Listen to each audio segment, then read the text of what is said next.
Hegel esthétique, traduction de Charles Bénard, revue et complétée par Benoît Timmermans et Paolo Zaccaria. Commentaires et notes par Benoît Timmermans et Paolo Zaccaria. Édition livre de poche, classique de la philosophie. L'esthétique ou l'entêtement du sentiment par Benoît Timmermans. L'esthétique hegelienne heurte souvent le lecteur par la thèse qui y est développée de la dégradation ou de la mort de l'art. L'activité artistique est aujourd'hui surpassée, dit Hegel, par la pensée et la réflexion. Mais il ne faut pas se laisser entraîner trop rapidement par les conséquences abruptes de cette thèse vocatrice. Nous voudrons montrer ici combien Hegel prend en compte la richesse, la grandeur de l'art et son formidable entêtement à vivre et à se développer. Avant de s'interroger sur la dévaluation de l'art, il faut se poser la question de son élévation. Pourquoi la création artistique, dont on nous dit qu'elle pourrait être obsolète, appartient-elle malgré tout, d'après Hegel, à la sphère la plus haute du développement de l'esprit, c'est-à-dire au savoir absolu? Il faut bien mesurer ce qu'implique cette appartenance de l'art au savoir absolu. Elle signifie que l'art parvient à résoudre très concrètement l'opposition, le dualisme entre ce que Hegel appelle l'esprit subjectif et l'esprit objectif.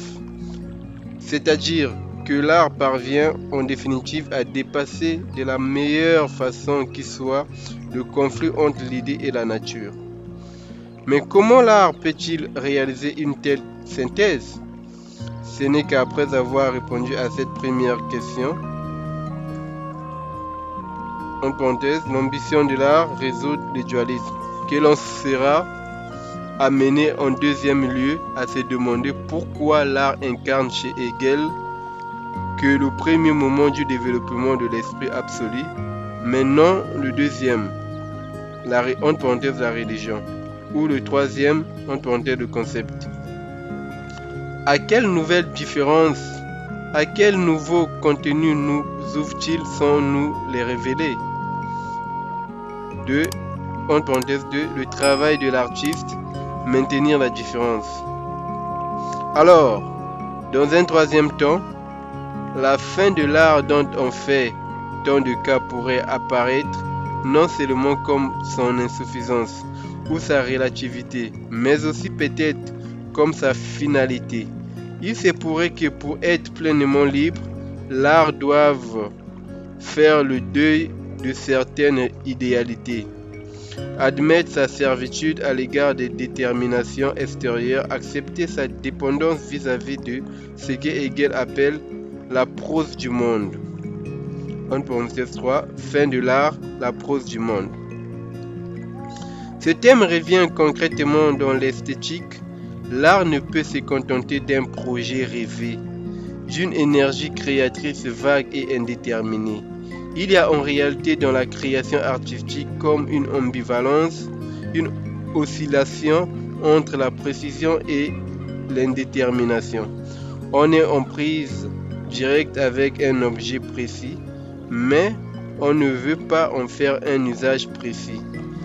On travaille un matériau naturel déterminé, mais sans raison déterminée. On veut transformer sensiblement ces matériaux, mais on ne poursuit aucun autre but que la réaliser cette volonté.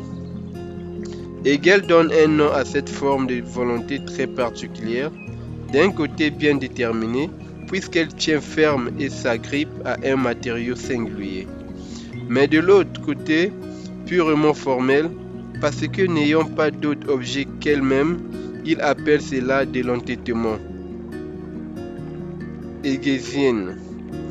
Mais pourquoi rapporter ainsi la création d'une œuvre d'art à l'expression d'un entêtement alors même que l'auteur de l'esthétique ne s'y emploie jamais expressément? Parce que Hegel décrit cet entêtement comme une activité purement formelle. qui en même temps peut aussi produire les plus grandes choses. Pour cela, il faut que cet exercice purement formel prenne par ailleurs une forme concrète dans une œuvre singulière. Tout tourne donc, comme on le verra, autour de l'idée de forme.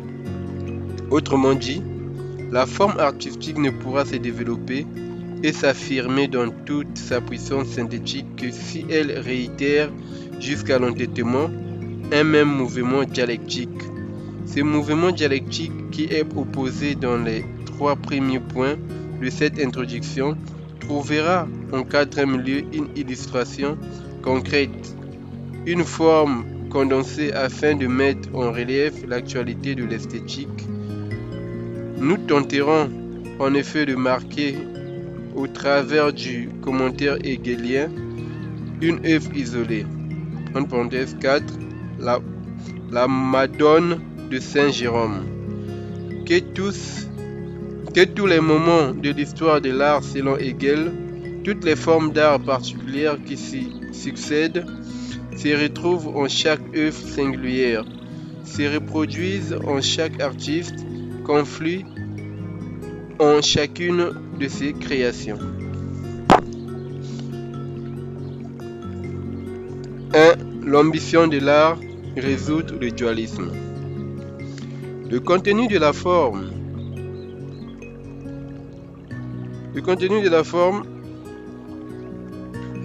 Tout entêtement n'est pas fourvoyement. Ainsi, de manière générale, la philosophie de Hegel nous apprend que c'est un grand entêtement, un entêtement qui fait honneur à l'homme, de ne rien vouloir connaître de nos sentiments qui ne soient justifiés par la pensée. L'intéressant, si l'on examine le contexte de ces passages, est qu'on y voit l'entêtement conduire à la pensée philosophique par la prise de conscience de l'identité entre un contenu, en parenthèse qui est ici le sentiment au sens de la disposition intérieure, Jésus-Ning, et une forme ici, la pensée comme connaissance conceptuelle. Or, dans ses leçons d'esthétique, Hegel définit précisément l'art ou le beau comme la manifestation sous une forme sensible et adéquate du contenu qui constitue le fond des choses. Mais en quoi consiste alors la spécificité de la création artistique si tout travail philosophique consiste à chercher avec entêtement une forme adéquate à un contenu? Se limiterait-elle à une espèce particulière de travail philosophique, simplement tourné vers le sensible? Nullement, car, il faut le souligner, l'idéal de l'art ne se produit pas pour Hegel au fait de trouver la forme sensible qui convient à un contenu vrai. Il ne suffit pas d'exprimer son sentiment sous une forme sensible pour faire de l'art. Il faut aussi penser l'adéquation de l'une à l'autre, la convenance de la forme au contenu. Bien plus, il faut encore, dira Hegel, que cette pensée-là prenne elle-même forme dans notre âme, c'est-à-dire qu'elle devienne sentiment ou disposition intérieure.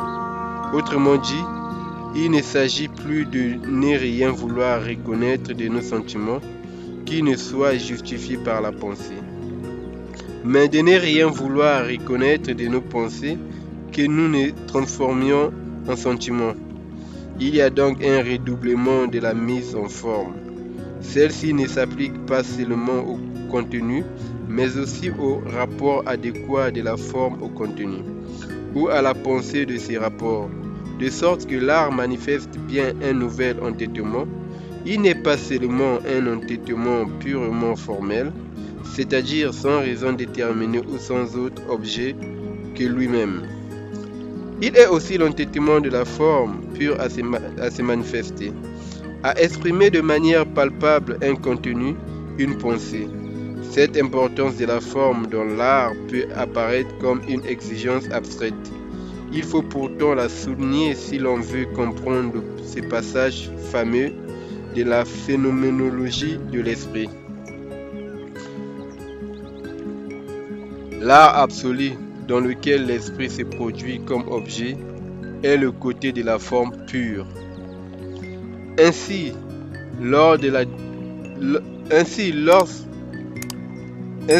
alors que le dépassement de l'opposition entre l'esprit subjectif et l'esprit objectif caractérise le savoir absolu en général, le propre de l'art pourrait être d'opérer ces dépassements en s'appuyant sur la forme pure et non pas sur le contenu pur, comme le fera la religion révélée. Mais qu'est-ce que la forme pure? On commettrait une grave erreur en considérant que son importance dans l'esthétique de Hegel fait de cette dernière une science abstraite, détachée des préoccupations particulières et humaines de l'artiste ou de l'esthète. En cherchant à donner forme à un contenu, l'artiste s'attaque à un problème très concret que nous rencontrons tous dans notre vie. Donner forme à une idée, c'est lui donner chair et vie. C'est lui conférer une existence extérieure autonome, sensible, palpable, et faire en sorte que cette existence éveille en nous le sentiment de la vérité de cette idée, la certitude de sa vitalité. Cette idée, ce contenu auquel on veut donner forme, peut être un but que l'on poursuit, un devoir que l'on s'impose à soi-même, une loi vide et abstraite dont notre esprit serait pénétré. Dans tous les cas, il faudra l'extérioriser, la précipiter dans le monde des formes sensibles, transformer le but librement choisi en passion nécessitée par l'extérieur, changer le commandement froid en inclination chaude, redonner la vie et chair à l'esprit éthéré. Ainsi, la forme telle que la conçoit Hegel réduit peut-être les deux caractéristiques de la création artistique que nous avons distinguées en commençant.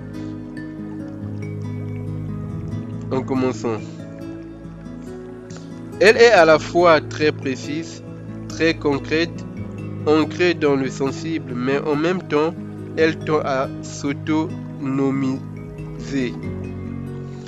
à acquérir une existence propre et indépendante, sans servir aucun but, aucune raison étrangère à elle. On verra que c'est cette exigence d'autonomie, cet entêtement à extérioriser qui constitue tout à la fois la force de l'art, notamment dans le classicisme, mais aussi sa faiblesse dans le romantisme. Ces oppositions entre le contenu et la forme, l'intérieur et l'extérieur, l'intelligible et le sensible, ne sont pas, insiste Hegel, le produit de réflexions subtiles ou d'une philosophie d'école. Elles occupent et troublent depuis toujours de multiples façons la conscience humaine. Ainsi, l'enfant qui poursuit un idéal seulement intérieur et fantaisiste grandira si cette vocation innocente qu'il a en lui prend forme pour lui au contact du monde extérieur. De ses particularités et de ses résistances, de même, l'adulte qui peut être animé d'excellentes intentions et posséder les meilleures dispositions est tous les jours forcé de se rappeler qu'il n'est que ce qu'il fait. L'art, en ce sens, s'apparente à la formation du caractère qui, si pénétré soit-il de l'harmonie des idées éthiques, ne se réalise pleinement que dans l'extériorité sensible du pathos, c'est-à-dire dans la lutte énergétique contre tout ce qui s'oppose à ses valeurs. Le problème de l'art ne se restreint pas non plus à la formation du caractère individuel. Il touche aussi la manière dont le sujet se rapporte à sa communauté. Elle-même ancrée dans l'histoire, la ronde de nuit de Van Dyck, par exemple, n'exprime pas seulement l'intériorité de l'artiste, mais extériorise l'esprit de tout un peuple. Et c'est ce qui fait la puissance de ces tableaux, car ce qui est montré aux yeux et à l'esprit des contemporains doit aussi leur appartenir, s'ils prétendent éveiller tous leurs intérêts. 2. Hegel contre Kant. De manière plus générale encore, l'histoire de l'esthétique elle-même est scandée par de multiples tentatives visant à donner une forme sensible, à extérioriser ces contenus mystérieux qu'est le beau. Tentative d'autant plus controversée qu'on risque toujours, en donnant forme à ces contenus, d'en perdre la quintessence. D'où les grandes questions qui ont divisé les théoriciens de l'art. Fallait-il outrepasser l'exigence platonicienne d'harmonie et de la proportion pour exprimer ces contenus au travers de formes plus concrètes en imitant la nature? Débat classique, Aristote contre Platon. Fallait-il, si la nature devenait elle-même le contenu des références, créer des formes plus proches de nous en adjoignant à l'imitation du pouvoir créateur de l'artiste, notamment réservé à Dieu? Débat du Moyen-Âge et de la Renaissance. L'homme contre Dieu et la nature. Enfin, lorsque cette création s'opérait, comme l'exige la norme classique, conformément aux règles de la raison, ne fallait-il pas rechercher des formes plus sensibles encore, qui s'adresseraient au goût plutôt qu'à la raison? Débat moderne, le goût baroque contre la raison classique. Jusqu'ici, nous dit Hegel, c'est Kant qui a le mieux pensé cette nécessité d'extérioriser le contenu, de lui donner une forme sensible pour unir le plus intimement possible ce que notre entendement tend toujours à dissocier, la beauté en soi et la manière ou la forme sous laquelle cette beauté nous touche. Kant a en effet magistralement délimité l'en soi de la beauté en précisant que le plaisir qu'elle suscite doit être dénué de tout intérêt. Il a aussi envisagé de la façon la plus générale la forme sous laquelle elle nous touche, en marquant qu'elle est objet de satisfaction universelle. Enfin, il a pensé l'union des deux aspects en précisant que le plaisir du beau est en même temps nécessaire et finalisé. Cependant, cette union du contenu et de la forme n'a pas encore atteint son terme ultime. Précisément parce que Kant n'a pas poursuivi jusqu'au bout sa complète mise en forme. Il n'a pas compris que la forme que doit prendre le beau n'existe pas seulement pour nous, mais doit être réelle, indépendante, se limitant au point de vue subjectif. Il n'a pas vu que la synthèse qui s'opère dans l'art est éminemment concrète et objective. Il ne faut surtout pas en conclure que Hegel reproche à Kant d'avoir ignoré l'existence objective et indépendante du beau en soi. Ce qui intéresse Hegel, tout comme Kant, c'est bien la mystérieuse alchimie qui s'opère entre l'objet beau et le sujet qui le perçoit. Mais Hegel pense que le secret de cette alchimie réside ailleurs que dans la simple subjectivité de l'individu. Il appartient aux lois de la réalité ou du concept et est par conséquent beaucoup plus concret et objectif que ce que Kant laisse entendre et que ce que Kant laisse entendre, il est ce qu'il y a de plus noble, de plus élevé dans l'effort ou dans la tendance qui porte tout contenu à s'extérioriser, à prendre forme et à acquérir par là une existence autonome. 3. Hegel contre lui-même. Enfin, l'évolution des réflexions personnelles d'Hegel sur l'art est elle-même assez significative. Du fait qu'une idée ou une passion ne s'enrichit et ne s'anime que si l'on lui donne une forme sensible, palpable. Certes, le séminariste de Tübingen 1788-1793, puis le précepteur de Berne 1793-1796 plaçaient déjà la beauté au plus haut niveau. Mais l'art est encore à ce moment indissociable de la religion et caractérisé essentiellement par une unité entre l'individu et la communauté qui ne s'est manifestée qu'à un seul moment de l'histoire, celui de la Grèce classique. Durant la période de Francfort, 1797-1800, l'influence de Hölderlin et Schiller s'est fait moins pressante. La Grèce n'est plus le modèle unique. Les religions judaïques et chrétiennes apportent autre exemple de manifestation de l'art.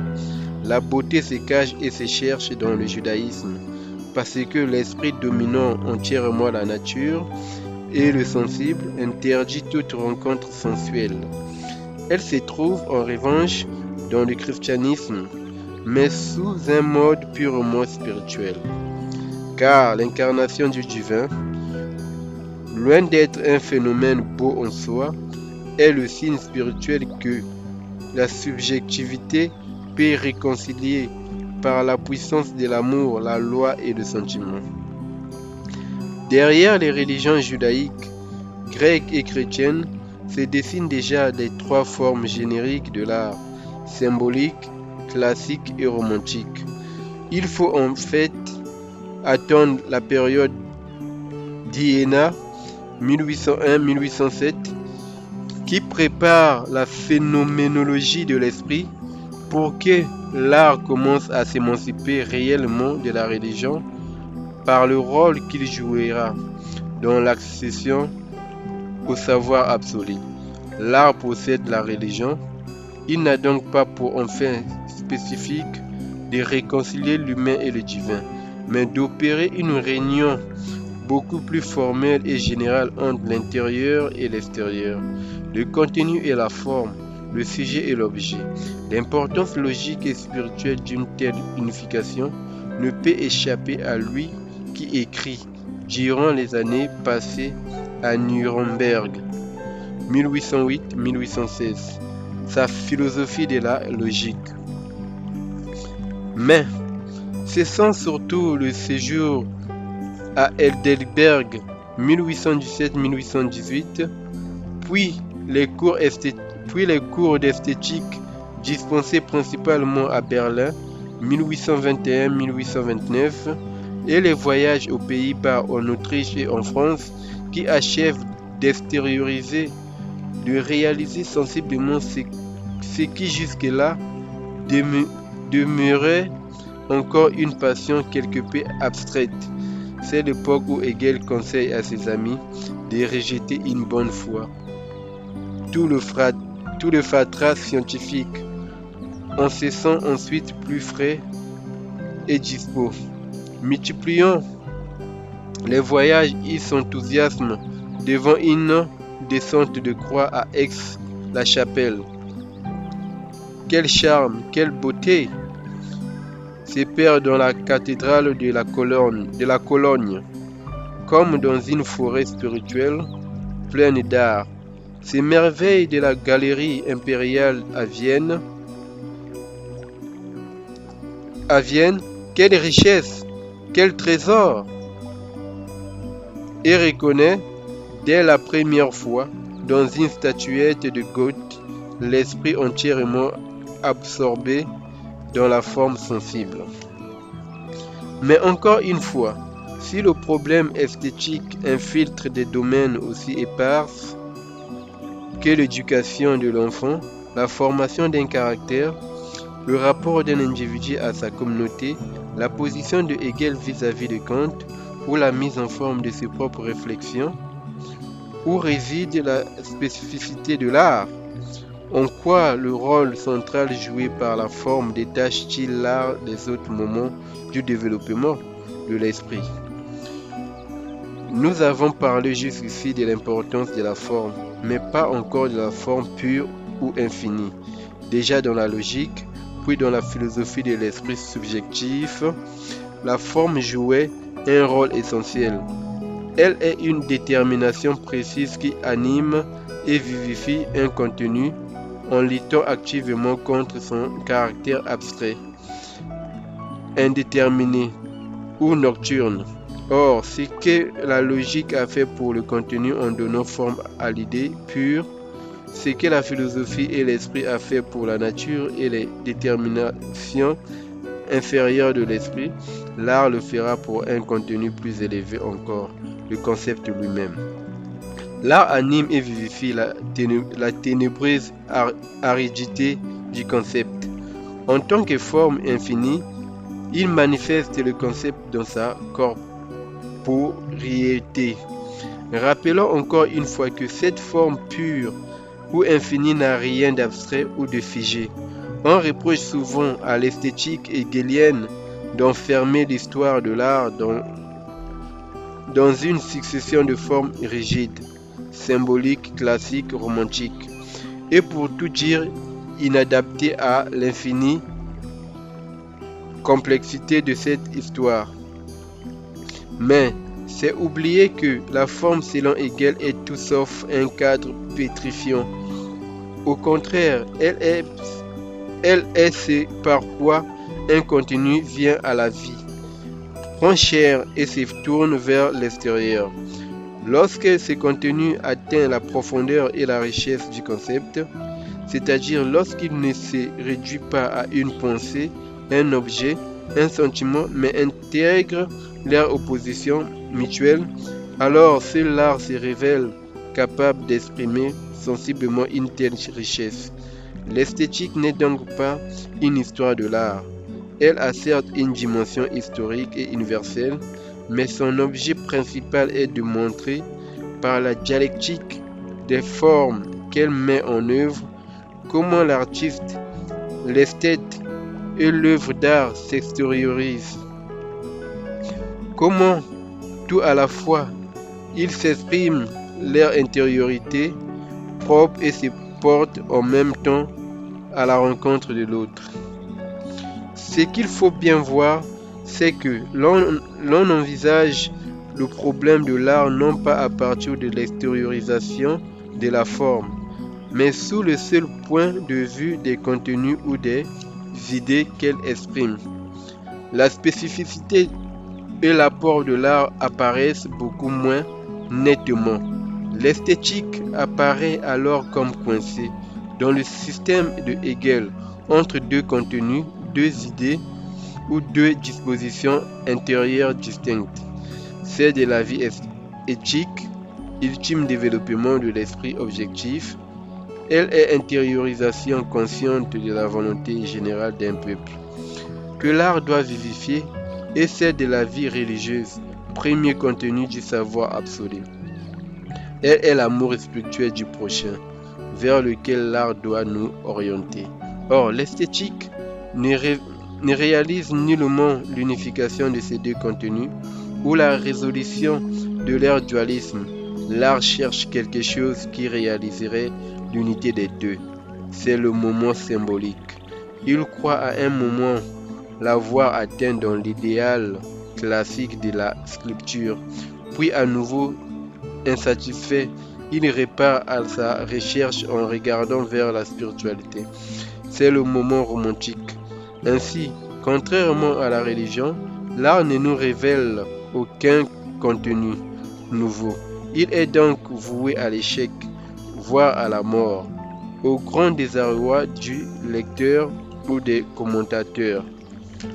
En revanche, si l'on adopte le point de vue de la forme, le parcours de l'esthétique se solde par un succès.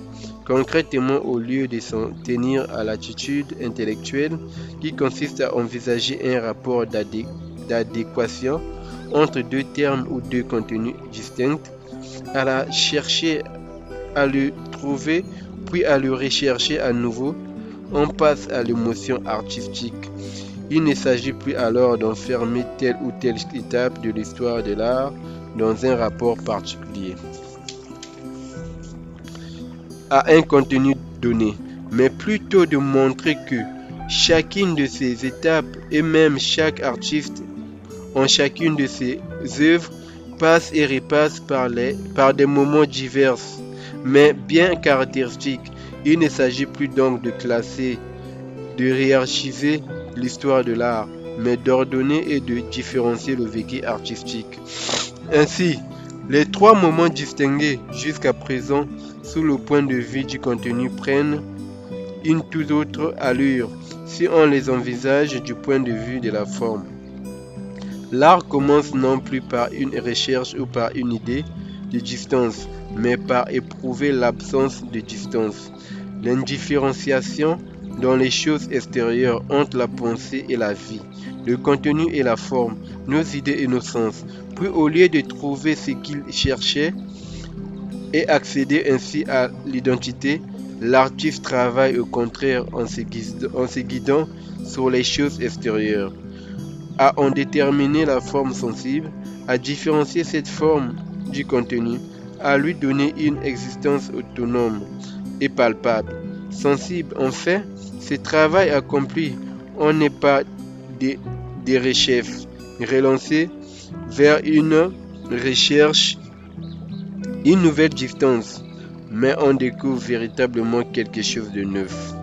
Une idée, un sentiment, un contenu inconnu, insoupçonné, car la forme palpable a acquis par sa précision valeur de contenu et s'est dissoute dans ce contenu nouveau. Certes, cette résolution du dualisme entre forme et contenu, entre vie et pensée, est encore ici très abstraite, mais Hegel va bientôt l'appliquer à des formes d'art plus particulières et même à des œuvres singulières, retenant pour le moment que la logique avait déjà mis en évidence ces trois grands moments du développement de la forme, comme rapport à l'essence indifférencié, puis rapport à la matière à différencier et enfin rapport au contenu formé. De façon plus précise encore, elle avait décrit l'émergence de la détermination formelle au travers de la dialectique entre l'extérieur et l'intérieur. D'abord indifférencié, puis opposé abstraitement entre eux, et enfin transformé immédiatement l'un en l'autre. Ainsi, la forme J d'abord dans la chose indifférenciée. Entre parenthèses 1, il y a un tableau que nous allons mettre en image. Donc, ainsi, la forme J d'abord dans la chose indifférenciée, entre parenthèses premier degré, puis gagne son autonomie ou son existence extérieure, entre parenthèses deuxième degré, et enfin se dissout dans son autre, c'est-à-dire dans un contenu nouveau, entre parenthèses troisième degré. Il faut bien s'imprégner de cette dialectique de la forme, car c'est elle qui, lorsqu'on l'applique aux domaines sensibles et aux contenus les plus élevés, engendre l'art proprement dit.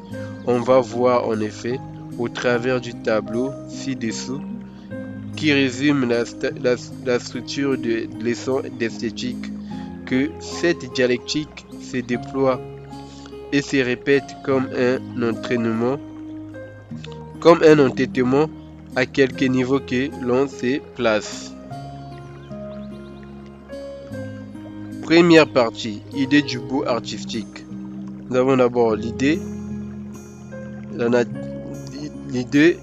idée nature idéale. Deuxième partie, forme particulière de l'art, symbolique, classique, romantique. Troisième partie, système des arts particuliers, architecture, sculpture, peinture, musique, poésie. Ce tableau reprend simplement les principales divisions de l'esthétique. Il ne décrit pas un système classificatoire ni une hiérarchie des arts, mais nous invite plutôt à penser que la progression, l'histoire qui anime chaque art, chaque artiste, chaque œuvre, se répète et prolifère à différents niveaux. Autrement dit, les différents moments de l'analyse hegelienne ne doivent pas être considérés comme des régions immobiles que l'art n'aurait traversé qu'une seule fois pour s'avancer inexorablement vers sa mort. Nous allons essayer de montrer que la dialectique qui anime ces différents moments manifeste aussi bien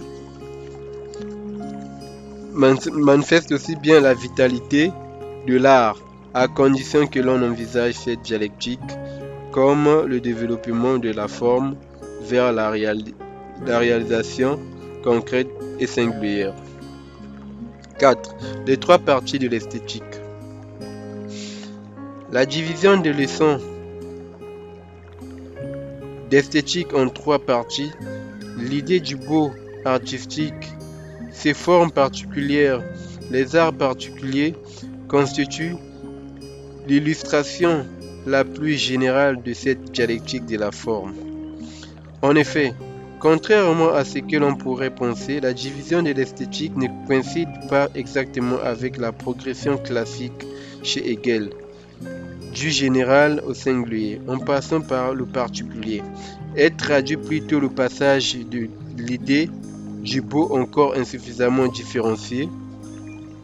C'est la première partie qui examine de manière assez générale et philosophique la notion de l'art. À ces formes extérieures douées d'une existence autonome, c'est la deuxième partie qui distingue les formes symboliques, classiques et romantiques, puis à sa réalisation complète dans chaque art particulier ou dans chaque œuvre d'art singulière. En architecture, sculpture, peinture, musique, poésie, on retrouve donc bien la dialectique de la forme aboutissant à la réalisation concrète.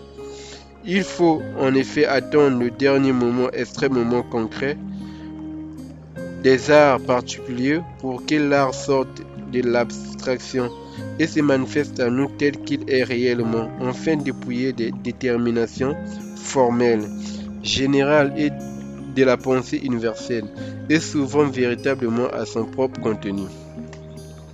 Petit a, l'idéal de l'art. La subdivision de la première partie, c'est-à-dire de la notion générale de l'art, son idée, son rapport à la nature et son idéal, reproduit le même mouvement. Au départ, la beauté est simplement idée, c'est-à-dire la vérité incarnée dans une réalité objective. L'unité indifférenciée du concept et de la réalité ou, si l'on veut, le mélange indistinct du contenu et de la forme. Mais cette idée doit elle-même se manifester extérieurement, c'est-à-dire prendre une forme particulière douée d'une existence autonome et palpable. D'où un travail nécessaire sur la nature qui est la manifestation extérieure de l'esprit. Cependant, ce travail engendre lui-même une opposition abstraite entre la vérité de l'œuvre d'art ou l'idée qu'elle exprime et son existence ou la forme palpable qu'elle se donne. L'idéal sera donc de faire disparaître cette opposition, c'est-à-dire de faire en sorte que la forme de l'œuvre soit telle que chacune de ses parties laisse apparaître son autre en elle. L'idée, l'âme, le contenu ou le sentiment qui la constitue.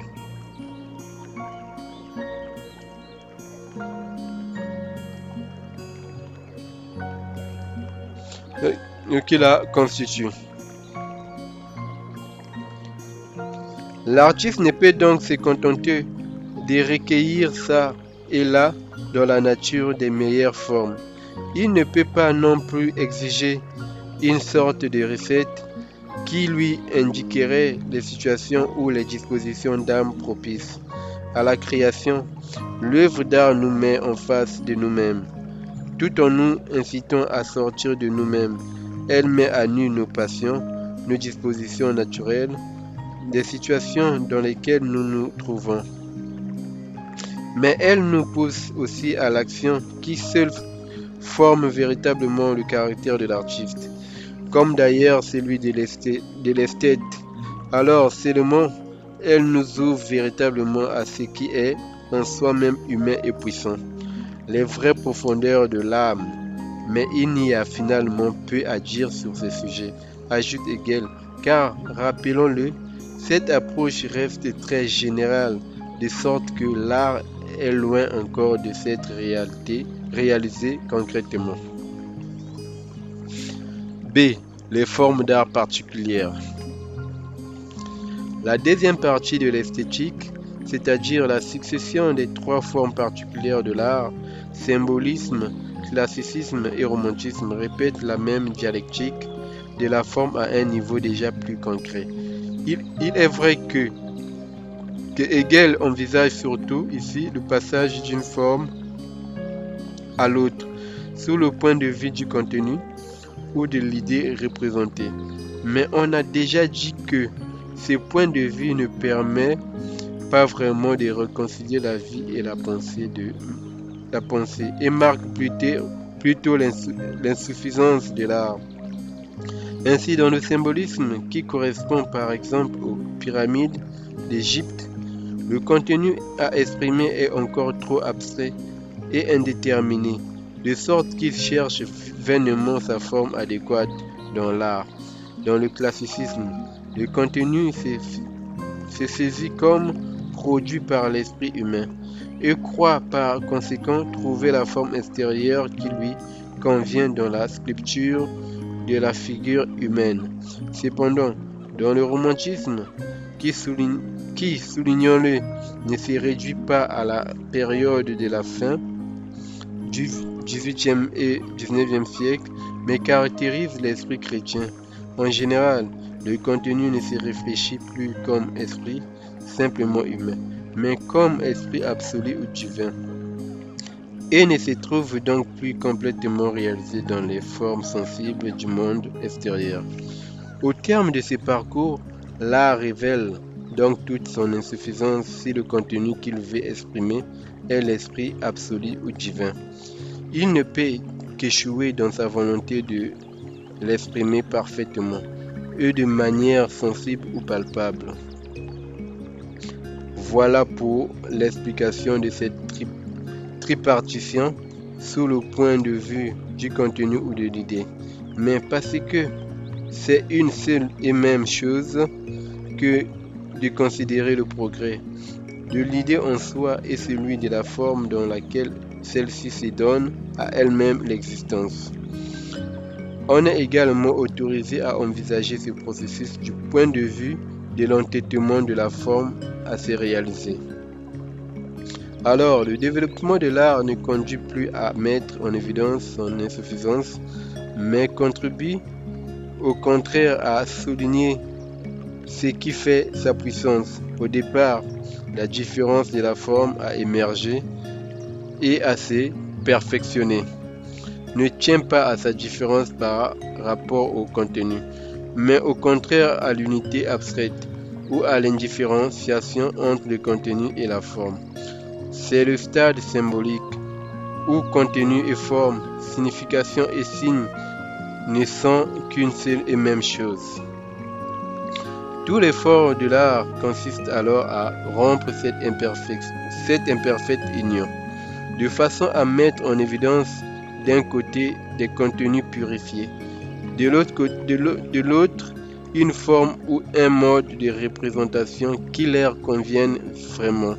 Par exemple, la statue du Sphinx montre, par la dualité de sa forme, mi-animale, mi-humaine, qu'elle n'est plus seulement un simple monument décoratif, mais qu'elle aspire aussi à représenter un autre contenu plus spirituel. Un premier pas est franchi avec le symbolisme sublime. La forme est rendue plus autonome parce qu'on la reconnaît comme imparfaite par rapport au contenu ou à la signification supérieure qu'elle tente d'exprimer.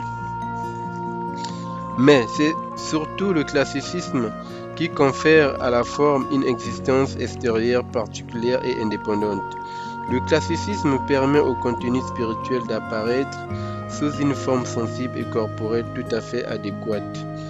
Et cette forme acquiert du fait même de sa convenance une valeur en elle-même. On pourrait donc penser que le perfectionnement de la forme est ici à son apogée, puisque cette forme exprime parfaitement le contenu spirituel, tout en s'en distinguant. Hegel ne dit-il pas que l'art atteint par là son propre concept, mais le développement de la forme, son entêtement à se réaliser véritablement, exige que l'art dépasse cette perfection seulement formelle. C'est pourquoi Hegel ajoute que l'art classique reste imparfait, précisément parce que le contenu qu'il exprime reste intact, n'est pas affecté par la forme. Concrètement, cela implique que les contenus qu'il nous présente seront souvent trop harmonieux, dégageant une impression de repos, de bonheur, de satisfaction intime et de grandeur, alors qu'il faudrait creuser jusqu'à l'opposition du bonheur et du malheur, du divin et de l'humain, de l'ordre et du désordre, opposition qui est véritable essence de l'absolu. La forme doit donc maintenant, pour se réaliser complètement, s'ouvrir à son autre ou à ce qui la limite. Elle doit manifester le fait qu'elle est le résultat fragile et éphémère de l'effort d'un contenu, d'une idée en vue de s'extérioriser.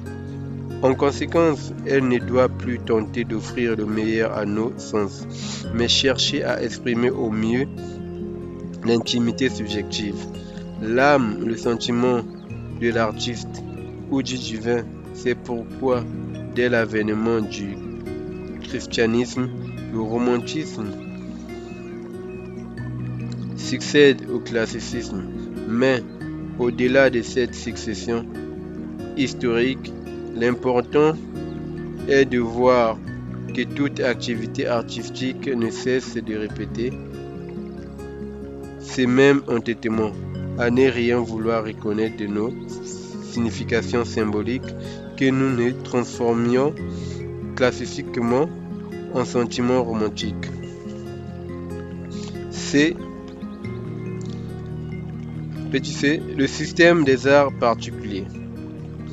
La troisième et dernière partie, le système des arts particuliers, architecture, sculpture, puis peinture, musique et poésie, réalise encore une fois la même dialectique de la forme, mais de façon plus concrète encore. Notons ici aussi que si l'on s'en tient à la succession des contenus ou des matériaux que la forme travaille, la progression semble vouer l'art à l'échec et l'annihilation de matériaux artistiques apparaît en effet de plus en plus impalpable, subtil, inconsistant. La matière est d'abord tridimensionnelle et inorganique. Dans l'architecture, elle reste tridimensionnelle mais acquiert une forme organique. Dans la sculpture, elle devient bidimensionnelle dans la peinture, puis temporelle dans la musique, et enfin spirituelle et imaginative dans la poésie. Le système des arts particuliers semble ainsi exclure en final ce qui constitue la spécificité de l'art, à savoir la mise en forme palpable ou la sensibilisation de l'esprit.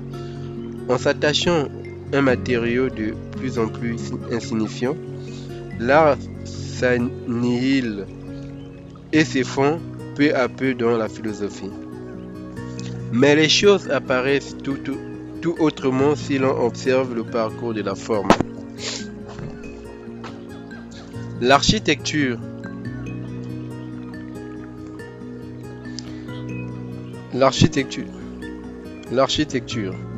Au départ, la forme est architecturale, c'est-à-dire qu'elle n'est pas seulement sensible, mais considérée en même temps comme un abri, un lieu de rencontre. Cela implique qu'elle n'est pas distincte d'un certain sens ou contenu, qui est le lien social ou religieux. Elle s'identifie à lui abstraitement ou extérieurement, c'est-à-dire par la matière qu'elle travaille. Or, cette forme indistincte du contenu cherche bien entendu dans son entendement, à extérioriser, à se différencier et à marquer d'abord qu'elle ne s'identifie pas au contenu ou au Dieu qu'elle représente, mais constitue seulement la maison, son abri. C'est le moment classique de l'architecture qui nous fait passer de la maison au temple grec. Mais dans le temple, la forme apparaît cette fois comme contingente et inutile au regard du contenu ou du Dieu qu'elle abrite. D'où le moment romantique de l'architecture. La cathédrale gothique s'élançant inutilement vers le ciel, mais aussi le passage à la sculpture qui, elle, utilisera cette liberté de la forme pour affirmer son autonomie. La sculpture. Plus précisément, la forme sculptée acquiert une existence particulière et autonome lorsqu'elle représente la figure humaine, telle que statuette de Goethe par Ruech. La figure humaine est en effet le seul moyen pour l'esprit de saisir sa paix éternelle et sa liberté essentielle sous une forme sensible. Les arts romantiques, peinture, musique, poésie, mettront-ils un terme à cette autonomie de la forme pour l'ouvrir à de nouveaux contenus? On peut le penser d'un certain point de vue. Mais d'un autre côté, on peut aussi penser que la forme n'a pas encore atteint totalement son autonomie avec la sculpture, car, sous un certain point de vue, cette forme sculptée continue de dépendre, comme l'architecture, de la nature et de l'environnement extérieur. Ainsi, par exemple, la statue devient-elle être passée? Ainsi, par exemple, la statue devait-elle être placée à l'intérieur du temple? La peinture, c'est pourquoi le premier des arts romantiques, la peinture, occupe une position intermédiaire.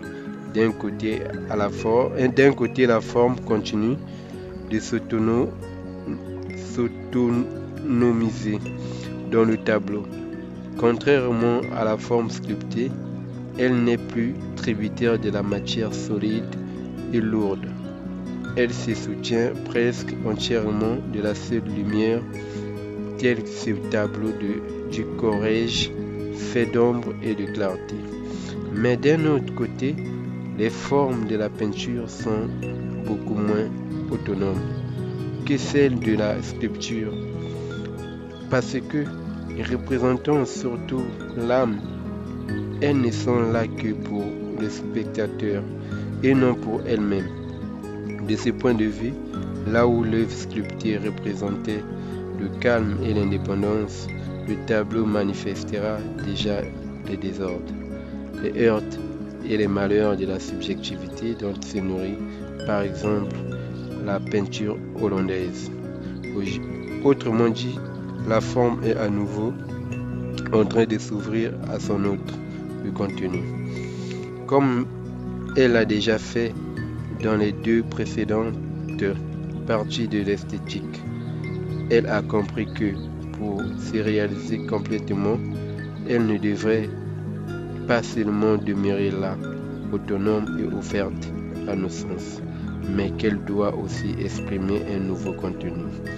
Ce contenu ne lui est certes pas aussi étranger que celui qu'elle a déjà réussi à représenter. Adéquatement, il est plus subjectif et intérieur. Il est cet effort, ce sentiment qui l'a conduit à vouloir représenter le premier contenu.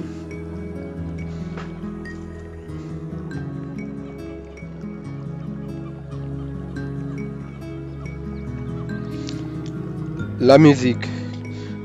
Le second des arts romantiques, la musique poursuit cette dissolution de la forme dans ses nouveaux contenus, l'âme ou le sentiment. En effet, la forme musicale n'exprime, contrairement à la peinture, la sculpture et l'architecture, que les mouvements les gradations et les fluctuations temporelles de notre subjectivité, sans plus s'attacher aucun sport, aucune forme étendue.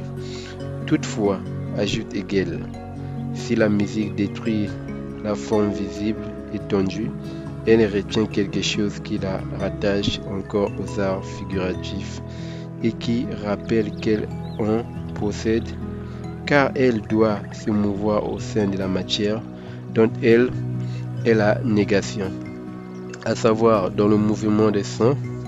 Ainsi, la musique elle-même n'est pas seulement dissolution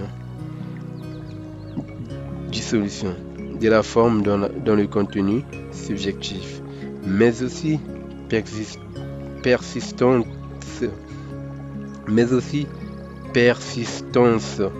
et entêtement de cette forme à maintenir une certaine autonomie. La musique instrumentale, en particulier, par opposition à la musique d'accompagnement, demeure un simple phénomène sensible détaché de la signification des pensées, parce que conçu et façonné non pas pour l'esprit, mais pour la sensibilité. La poésie. La forme doit donc à nouveau se dissoudre en son autre, c'est-à-dire dans le contenu spirituel. Cette dissolution n'est finalement pleinement achevée que dans le troisième des arts romantiques, la poésie. Le poète convertit en effet la forme en une représentation intérieure, une image présente à notre esprit, presque un contenu. De la même façon que l'artiste façonnait le marbre, la couleur et les sons, il façonne des formes spirituelles en général. L'esprit se trouve ainsi en face de lui-même et sur son propre terrain. Par là, la poésie révèle son caractère universel, sa capacité de représenter et de reproduire l'ensemble des formes de la beauté d'une manière spirituelle. Elle n'annonce donc plus seulement l'annihilation de l'art, mais aussi l'universalité du travail de la forme qui s'y opère. Sans doute pourrait-on encore illustrer cette dialectique de la forme par bien d'autres exemples. Toutefois, l'important ici est de retenir que cette dialectique ne subordonne pas les différents moments de l'esthétique l'un à l'autre, mais accentue plutôt leur mobilité. L'art de l'architecture, par exemple, semble plus particulièrement attaché à la forme symbolique, puisqu'il occupe la même place qu'elle dans l'ordre horizontal du tableau. Premier moment du développement de la forme, mais dans l'ordre vertical, ils s'en distinguent néanmoins. Comme d'ailleurs tous les autres arts particuliers, sculpture, peinture, musique, poésie, et représente à ce titre le stade suivant de la progression avec l'architecture. Chaque forme déterminée de l'art symbolique, classique, romantique abandonne en effet son autonomie pour se dissoudre dans un matériau extérieur. C'est pourquoi Hegel distingue une architecture symbolique, classique et romantique, et précise bien par ailleurs que c'est pourquoi Hegel distingue une architecture symbolique, classique et romantique, et précise bien par ailleurs que les formes artistiques, symboliques, classiques et romantiques sont généralement, en dépit de leur détermination, et ne se limitent donc pas à la réalisation particulière au travers d'un genre déterminé, mais acquièrent également leur existence à travers les autres arts. Même si cela s'est fait de façon subordonnée, cette mobilité des termes les uns par rapport aux autres est particulièrement frappante. Dans le cas du système des arts particuliers, dont on a vu qu'il autorisait plusieurs glissements.